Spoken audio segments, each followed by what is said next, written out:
The Fed has spoken. Let's bring in Joe Teague of Equity Armor Investments. Joe, the Fed is raising rates sooner rather than later, and the stock market is throwing a taper tantrum with a sell-off. Do you suspect the news will still be working its way through the market today? Yeah, I always like to see what happens overnight, see how the rest of the world reacts to it. Of course, the currency implications are really important here with everything that's going on.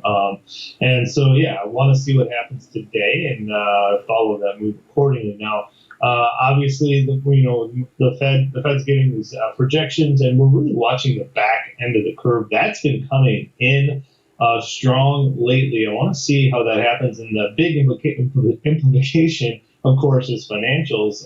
That tends to do not as good as the rest of the market when we have a flat yield curve, and we've been seeing that play out the past couple of weeks. Joe, a lot of investors might wonder, is it a good time to have a lot of money in the stock market, or is it time to start pulling some of that money out of the market? Well, for me, there's no substitute to equities right now with rates so low. I think equities seem to be and have been the spot to be really for the past decade. Now, that said, it remains to be the case that having protection on is pivotal. We've seen the type of moves that the market can have, and we're seeing value coming out of favor and people shifting back into growth. We know those valuations are very high. The risk remains there, so there's parallel risk being in the market and also being out of the market. My preferred way to be in the market is in the market with a hedge. You are a big fan of a hedge protection. Thanks so much, Joe, for coming on our show.